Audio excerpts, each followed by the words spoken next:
आज मैं आपको बताऊंगा कि आइज़ को कैसे ड्रॉ किया जाता है।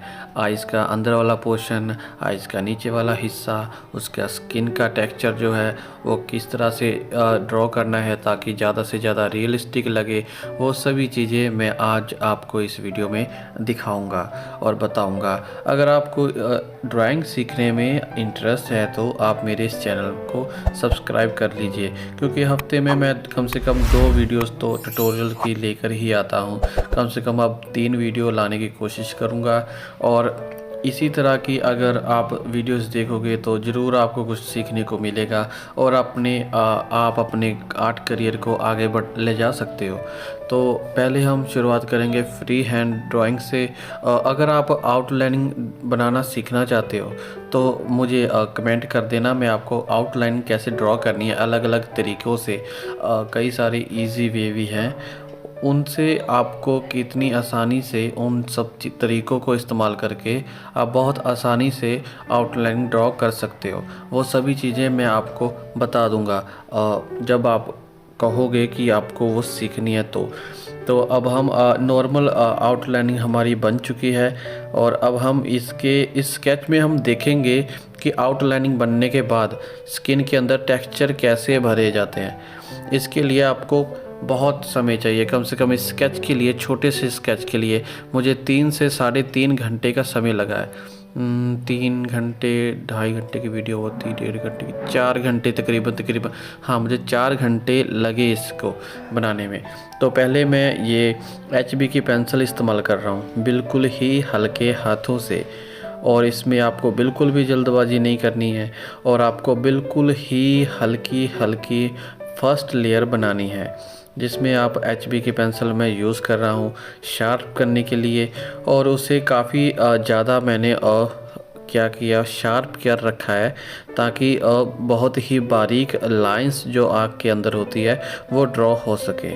तो हर एक अंदर का जो पोर्शन है वो काफ़ी हल्का हल्का हमें ड्रॉ करना है। कई लोग क्या करते हैं कि जैसे कि मैं भी ऐसे ही करता था कि स्टार्टिंग में ही डार्क लाइन बनानी शुरू कर देते हैं, तो उससे जो आँख के अंदर जो डेप्थ होती है ना, जो गहराई होती है, वो हमारे स्केच के अंदर नहीं आ पाती। तो ये बहुत बड़ी मिस्टेक होती है कि हमने जो रियलिस्टिक, जिसके वजह से रियलिस्टिक लुक हमें नहीं मिल पाता। तो इन्हीं चीज़ों के लिए हमें पहले फर्स्ट लेयर बनानी चाहिए बिल्कुल ही हल्की हल्की। और इसे मैं अब थोड़ा सा वीडियो को तेज़ कर देता हूँ ताकि आपको सुनने में, देखने में भी आपका ज़्यादा वक्त ना लगे और वीडियो बोरिंग भी ना हो और आपको इन्फॉर्मेशन भी जल्दी से मिल जाए। आपको ये हल्की सी पहले लेयर बनानी है, हल्का सा ब्लेंड कर देना है और फिर से ये HB पेंसिल ही इस्तेमाल कर रहा हूँ मैं। और HB पेंसिल को लेयर बाय लेयर आपको हर एक टेक्सचर को लेयर बाय लेयर ही बनाना है, जैसा कि आप दूसरे ऑब्जेक्ट में देख सकते हो। जिस पिक्चर को हम देख के बना रहे हैं उस पर हमने पूरा ध्यान रखना है, हर एक बिंदी का, हर एक लाइन का, हर एक चीज़ का ध्यान रखना है, तभी जाके रियलिस्टिक स्केच बन पाता है। ये मैं 4B पेंसिल इस्तेमाल कर रहा हूँ। मेरी हिंदी में बहुत अच्छी नहीं है तो थोड़ा एडजस्ट कर लेना, पर मैं आपको अपनी सभी नॉलेज जो है वो आपको हिंदी में समझा ही सकता हूँ। तो ये दूसरी लेयर हम चला रहे हैं इसके ऊपर बहुत ही हल्के हाथों से, ताकि हमें ज़्यादा गहराई मिले। ज़्यादा लेयर्स का मेन मकसद ये होता है कि हमें जो स्केच के अंदर पूरा जो स्केच की जो पेज होता है ना स्केच का, वो पूरे पेज को हल्की लेयर से ढक देना है। और जब वो पूरी कागज़ की जो लेयर होती है ढक जाती है तो उससे काफ़ी अच्छा इफ़ेक्ट नज़र आता है और बहुत ही अच्छा स्केच बनता है। और कई लोग क्या करते हैं, स्टार्टिंग में ही काफ़ी डार्क लाइंस बनाना शुरू कर देते हैं और जिसकी वजह से वो काफ़ी रफ सी लाइंस होती हैं और वो पूरा रियलिस्टिक स्केच नहीं लगता, जिसकी वजह से भाई उनका स्केच इतना अच्छा नहीं बन पाता। और कुछ लोग बनाते हैं कि बस एक सिंपल शेड कर देते हैं, जैसे कि आपने बहुत सारे स्केच देखे होंगे, उसके अंदर टेक्सचर नहीं होता, वो सिंपल ही शेड की होती है, पर वो देखने में बहुत खूबसूरत लगते हैं। वो सिंपल स्केच हो गया। अगर आप बिल्कुल ही रियलिस्टिक पूरे गहराई में जाके अगर बनाना चाहते हो, अगर आपका शौक़ है ये, आप तभी कर सकते हो। अगर आप जस्ट फॉर नॉर्मली आप स्केचिंग करोगे तो आप ये चीज़ नहीं कर पाओगे। इसके मैंने जैसे कि आपको बोला, ये छोटा सा हिस्सा बनाने के लिए मैंने 3.5 से 4 घंटे मैंने ले लिए। तो हर एक चीज़ को बड़े ध्यान से आपको ड्रॉ करना है, बड़े ही ध्यान से। अब ये 4B की पेंसिल ही इस्तेमाल कर रहा हूँ साइडों में, जैसा कि पिक में दिखाया गया है। ये वीडियो लंबी ज़रूर हो जाएगी, पर आपको इस वीडियो में तो बहुत कुछ सीखने को मिलेगा। अगर आप सच में ड्राइंग सीखना चाहते हैं, कम से कम ये वीडियो की लेंथ मैं 30 मिनट की रखूँगा, ताकि आपको हर एक चीज़ सही तरह से समझ में आए। आपका जो 30 मिनट का जो समय मैं ले रहा हूँ, तो उसके बदले में मैं आपको जो नॉलेज दूंगा, वो आपकी जो आर्ट है उसको बहुत इंक्रीज़ करोगे। आप इससे भी, जो मैंने स्केच बनाया है, आप उस नॉलेज को अगर प्रैक्टिस करोगे तो आप इससे मुझसे भी अच्छी आर्ट को क्रिएट कर सकते हो। जैसे कि प्रैक्टिस करने से ही परफेक्ट नहीं होते, अपनी आर्ट जो है इम्प्रूव होती जाती है। धीरे धीरे हम आखिरी स्टेज तक पहुंच जाते हैं, जहाँ पर लोग सोचते हैं कि ये स्केच है या फिर कोई फ़ोटो स्टेट ही है, क्या है ये, स्केच ही बनाया है या कोई पिक्चर है सचमुच की। आप बाकी चीज़ें तो आपको वीडियो में ही दिख रही होंगी मैं क्या कर रहा हूँ। लेयर बाय लेयर, बिल्कुल हल्की लेयर्स को ही ड्रॉ कर रहा हूँ। और पहली ये जो आँख के इस साइड जो लेयर्स बनाई है मैंने 3 लाइंस, और वो मैं पहले डार्क भी बना सकता था, पर इस चीज़ को ध्यान में रखना, मैंने डार्क नहीं बनाई। आँख के जो बाहर जो 3 लेयर्स हैं उसे डार्क बना सकता था, पर मैंने नहीं बनाई। क्यों? क्योंकि पहले हमें वो उन लेयर को हल्का ड्रॉ करना है, फिर जैसे जैसे हम शेड करते जाएंगे उन्हें डार्क और करते जाएंगे। आप देखना उन बाहर वाली लेयर्स को मैं किस तरह से डार्क करता हूँ, और अंदर वाली लेयर्स को भी आप ध्यान से देखो, मैंने डायरेक्ट उन्हें डार्क नहीं किया। पहले फर्स्ट लेयर से हल्का सा डार्क किया, फिर सेकंड लेयर से, फिर थर्ड लेयर से, धीरे धीरे जब तक आप जो पिक बना रहे हो उसके लेवल तक का आपको डार्कनेस नहीं मिल जाता जितना आप डार्कनेस चाहते हो, तब तक आपको लेयर्स बाय लेयर्स काम करते रहना है। बिल्कुल हल्की सी लेयर्स बनानी है और बिल्कुल हल्का सा आपको ब्लेंड करना है। बिल्कुल ही ये देखो, बिल्कुल सॉफ्टली हल्का सा आपको ब्लेंड करना है, ज़्यादा प्रेशर देने की ज़रूरत नहीं होती। जब आप बिल्कुल ही सॉफ्ट हाथ से शेड करोगे तो आपको बिल्कुल ही सॉफ्ट हाथ से आपको ब्लेंड भी करना है। आपको प्रेशर बिल्कुल भी नहीं आजमाना, कम से कम 4 बार लेफ़्ट राइट लेफ़्ट 4 बार उसे ब्लेंड करना है, बिल्कुल हल्का सा, और आपकी स्किन जो है वो स्मूथ हो जाएगी। ज़्यादा ब्लेंड करोगे तो आपने जो टेक्सचर बनाए हैं वो थोड़े फेड हो जाते हैं। तो ये जो 3 लाइन की बात कर रहा था, अब मैं उसे हल्का सा और डार्क कर रहा हूँ। आप इन्हें ध्यान से देखते रहना, इन 3 लाइंस को बड़े ध्यान से देखना मैंने कैसे डार्क करता हूँ, धीरे धीरे। और जितना धीरे धीरे आप इन्हें डार्क करोगे उतना ही इसमें गहराइयाँ आती हैं, और वो गहराइयाँ हमारे स्केच को बहुत ही इम्प्रूव करती हैं और ज़्यादा से ज़्यादा वो रियलिस्टिक लगती हैं। अब थोड़ा सा और मैं उन्हें डार्क कर देता हूँ। अब मुझे लगता है कि मुझे थोड़ी सी वीडियो को स्किप भी कर देना चाहिए, करूँ या ना करूँ। वेट, ये वाला हिस्सा ज़रूरी है कि नहीं? हाँ, ये वाला हिस्सा भी वैसे ज़रूरी है आपके लिए। क्या कहते हो, स्पीड बढ़ा दूँ क्या थोड़ी? वेट, स्पीड बढ़ा देता हूँ मैं अभी। आप इस वीडियो को ध्यान से देखते रहो कि मैं किस तरह से ड्रॉ कर रहा हूँ। चाहे तो मैं इसका बहुत सारा हिस्सा कट के आपको दिखा सकता था, जैसा कि बाकी मतलब कि बहुत लोग करते हैं यूट्यूबर्स, वो अपने दूसरे पेड अकाउंट में पेटेंट ऐसा ही कुछ नाम है उसका, पता नहीं, उसमें डालते हैं और आपको वहाँ पे जाके पूरी वीडियो को देखना पड़ता है।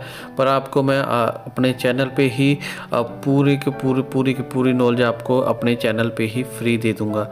और आप देख लो इधर किस तरह से मैं शेड कर रहा हूँ बहुत ही हल्के हल्के हाथों से। मैं हमेशा आपको एक ही चीज़ रेकमेंड करूँगा, आप जितने हल्के हाथों से शेड कर सकते हो उतना ही हल्के हाथों से शेड करो।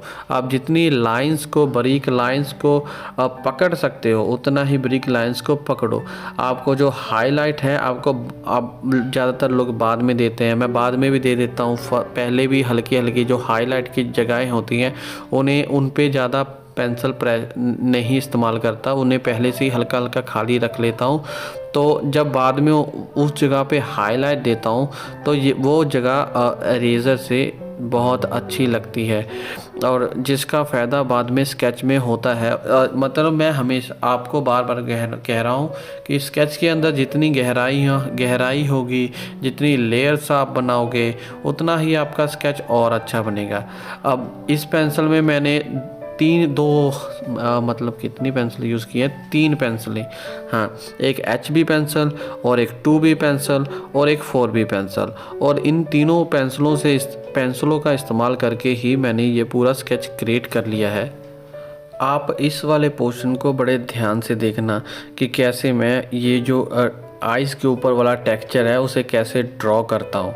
आपको बड़े ध्यान से देखना है इस चीज़ को कि किस तरह से मैं लेयर्स बाय लेयर्स टेक्सचर देता हूँ और उन टेक्सचर को किस तरह से कितनी गहराइयों में वो दिखते हैं। जब जितनी लेयर्स बनाते हैं ना उतना ही वो गहराइयों में हमें नज़र आता है और स्केच अच्छा लगता है।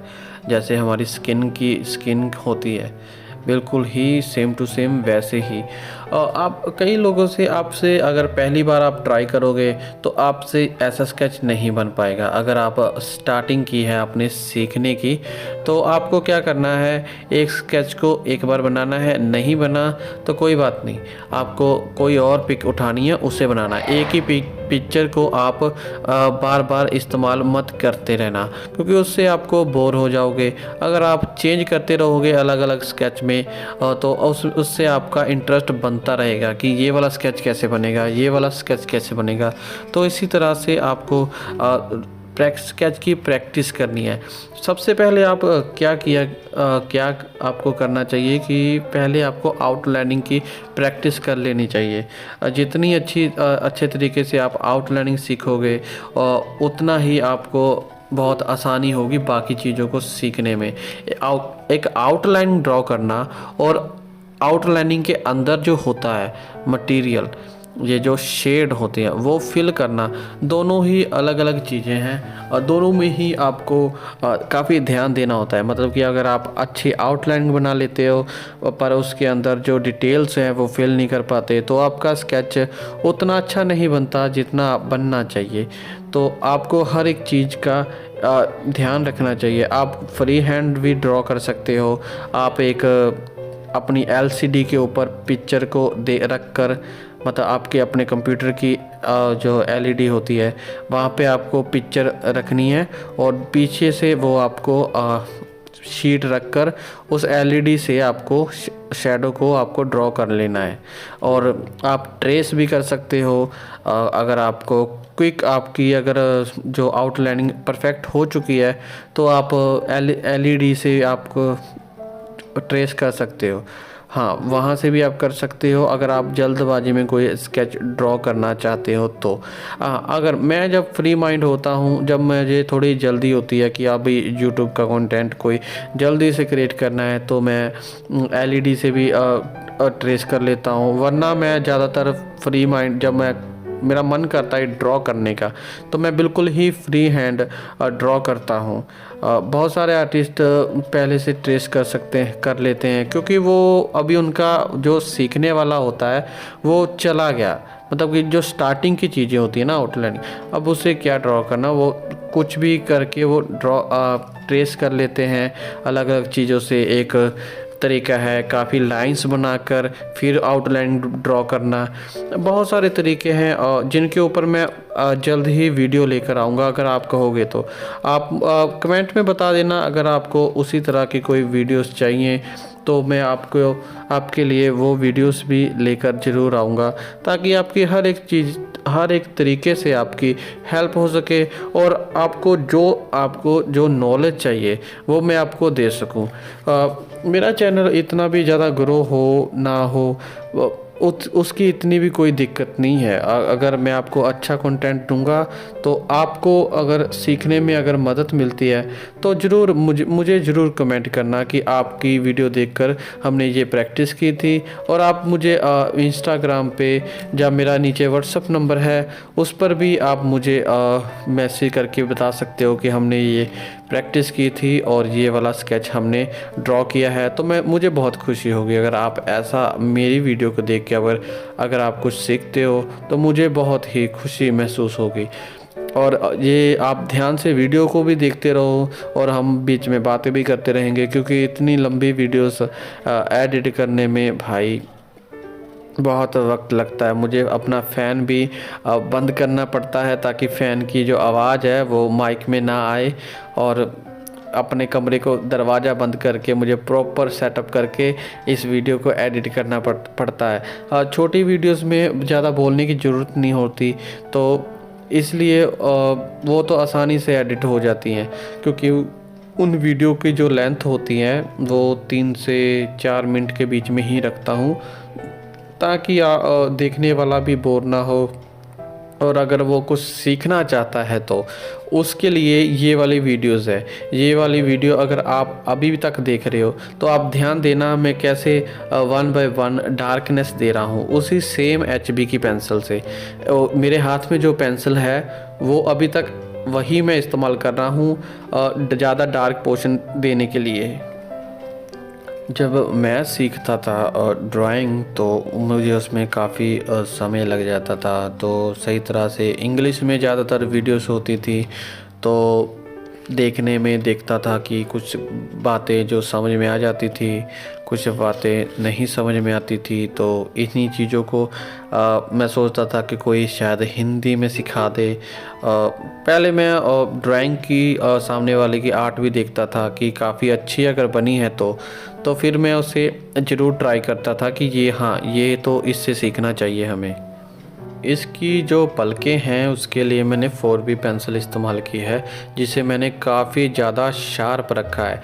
आपको अगर इसी तरह की पलकें बनानी हैं तो पहले एक रफ़ कागज़ में आपको पलकों की तरह प्रैक्टिस कर लेनी है, बिल्कुल हल्के हल्के। क्योंकि अगर यहाँ पे अब आप थोड़ी सी डार्क लाइन खींचते हो, अगर यहाँ पे लाइंस अगर ख़राब होती है तो आपका स्केच थोड़ा भद्दा नज़र आ सकता है, और वो लाइन हम थोड़ी सी डार्क बनाते हैं तो उसकी वजह से भी उस पे निशान पड़ सकता है। तो आपको बहुत ही ध्यान से वो लाइंस बनानी है। अगर वो 3 लाइंस की मैं एक बात कर रहा था, देखो अब मैं थोड़ी और उसे डार्क कर रहा हूँ।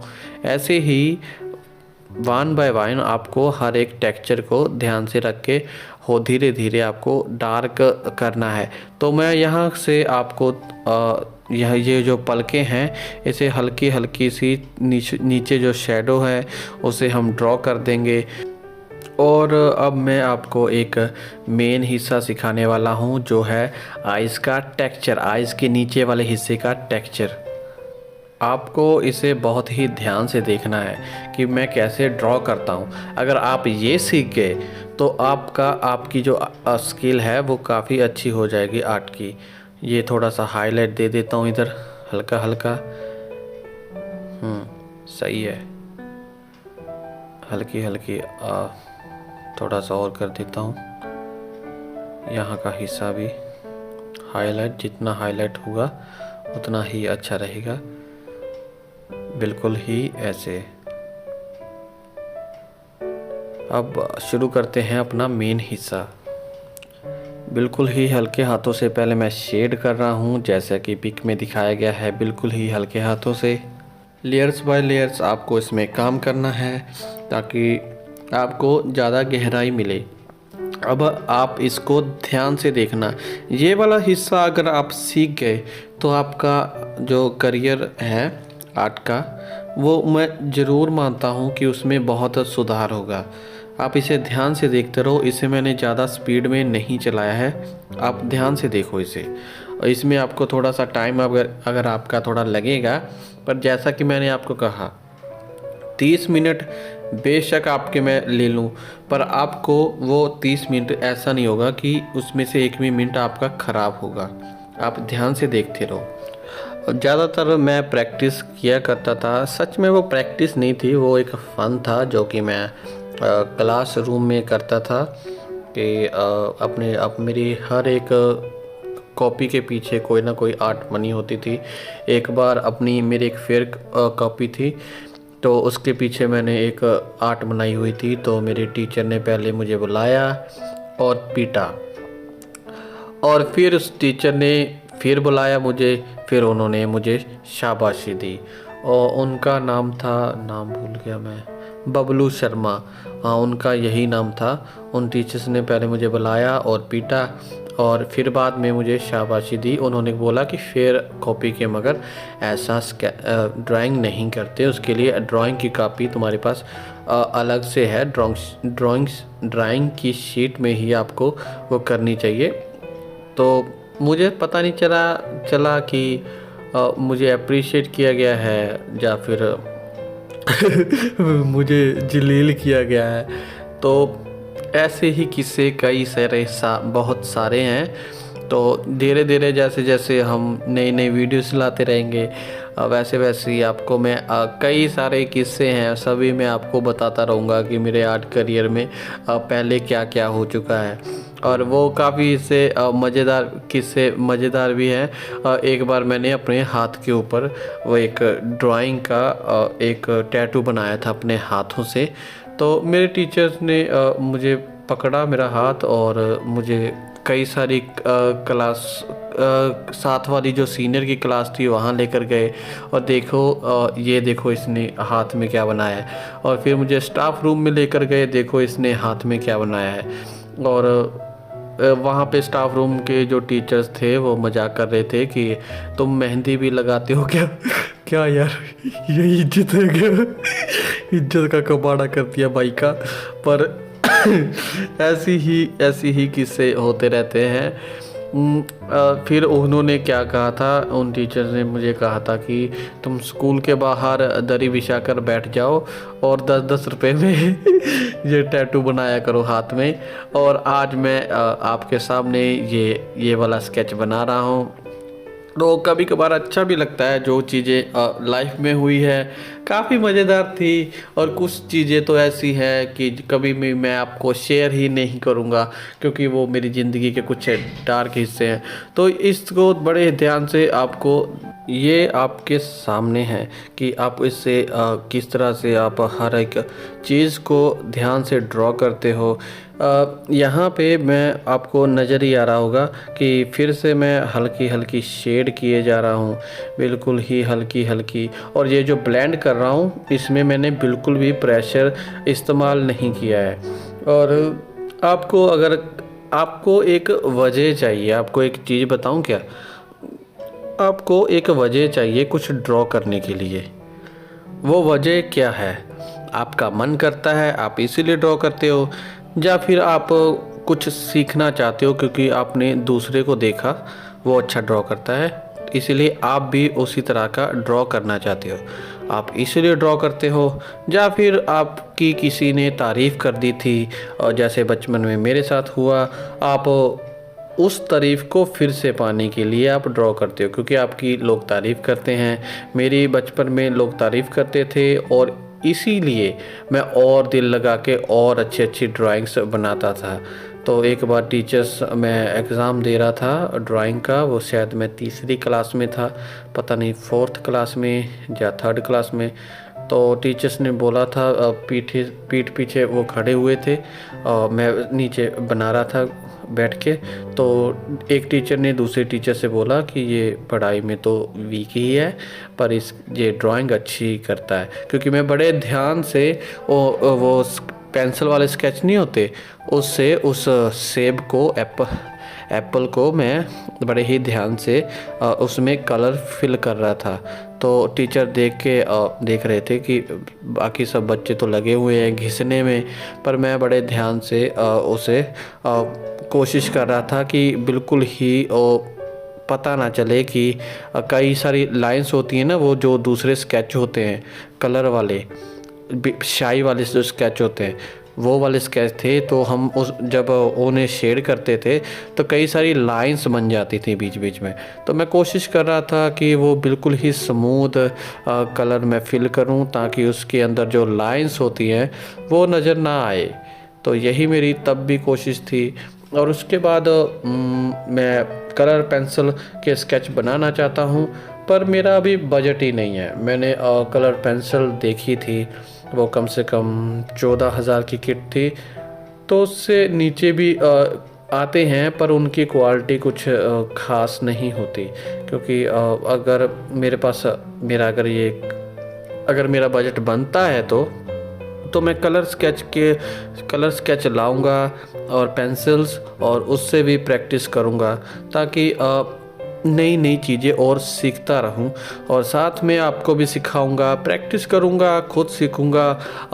अगर नॉल मेरी अच्छी इम्प्रूव हो गई तो आपको भी वो चीज़ें सिखाऊंगा ताकि आप भी अपना अब कुछ सीख सको। कुछ रेकमेंड भी करूंगा, ये चीज़ें इस्तेमाल कर लो। अगर ये चीज़ें नहीं सही हुई तो और चीज़ें मैं इस्तेमाल करूंगा और आपको बताऊंगा कि वो वाली चीज़ें इस्तेमाल कर लो। और पहले मैं सब चीज़ें इस्तेमाल करता रहूँगा, और अगर वो अच्छा रिजल्ट देती रहीं तो फिर मैं आपको बताऊंगा कि आप भी उसी तरह की चीज़ें इस्तेमाल कर लो। क्योंकि आपको फालतू का पैसा वेस्ट करने की ज़रूरत नहीं है, क्योंकि ये चीज़ें बहुत महंगी आती है। ये ड्राइंग की, ब्रिस्टल की, ये स्केच की एक शीट्स हैं, 24 शीट्स का ये पैक है। ये थोड़ी सी महंगी आती है। अगर आपके पास आप मिडिल क्लास की फैमिली से हो तो 300-400 की शीट्स भी आपको महंगी लगती है, क्योंकि एक 18 रुपये की बनती है। तो अगर एक शीट ख़राब होती है तो भाई दिल पे लगती है। आप समझ सकते हो मैं क्या कहना चाहता हूँ आपसे। तो तकरीबन हमारा जो शेडिंग का प्रोसेस है वो काफ़ी हद तक कंप्लीट हो चुका है। अगर थोड़ी थोड़ी और इसे डिटेल्स दे देंगे, हल्की हल्की लाइंस की, और उसके बाद हम हल्का सा हाइलाइटिंग शुरू करेंगे। जो स्किन के ऊपर जो हल्के हल्के रेशे हैं उन सभी को ड्रॉ कर देंगे। उसके लिए मैं मोनो इरेज़र इस्तेमाल करूँगा, और इसकी जो आँख के अंदर वाला हल्का सा पोर्शन है उसके लिए जो काफ़ी लाइट आपको वाइट दिखाना पड़ेगा, उसके लिए मैं 1 मिनट जेली रोल पेन इस्तेमाल करूँगा। अब थोड़ा सा और ब्लेंड और थोड़ी सी और डिटेलिंग्स हल्की हल्की। आपको एक चीज़ ध्यान में रखनी है जो मैंने पहले ही बताई थी, हर एक लाइंस को ड्रॉ करना है। जितनी छोटी डिटेल्स को आप पकड़ोगे उतना ही अच्छा स्केच बनेगा। अब थोड़ा सा इसे हाईलाइट कर देते हैं। ये मोनो इरेज़र है जिसे मैंने काफ़ी शार्प कर रखा है आगे से। पहले हम थोड़ा सा आँख के जो हेयर्स हैं उसके पास वो हल्के हल्के से ड्रॉ कर लेंगे। आँख के नीचे वाला हिस्से में जो बाल हैं उसे भी बाल की तरह ही कुछ लाइंस थी उस पिक्चर में मैंने देखी। और आपको एक चीज़ और मैं आपके ध्यान में ला दूं कि कभी कभार स्केच में कुछ ऐसी चीज़ें होती हैं जो हम ना भी ड्रॉ करें तो भी चलता है, पर आपको इस चीज़ को ध्यान में रखना है, जो चीज़ें पूरे अच्छी तरह से नहीं भी दिखती उन चीज़ों को भी आपको ड्रॉ करना है। ये आदत आपको डाल लेनी है, क्योंकि इससे आपकी आदत पड़ जाती है अब सभी चीज़ों को ड्रॉ करने की, और उससे आपका जो स्केच की जो इम्प्रूवमेंट है वो धीरे धीरे बढ़ती रहती है। और ये मेकअप ब्रश है जिसे मैं हल्का सा ऊपर फेर दूंगा, और फिर से हल्की हल्की ये जो डिटेलिंग्स हैं स्किन के ऊपर, ये पता नहीं कहाँ से आ जाती हैं भाई।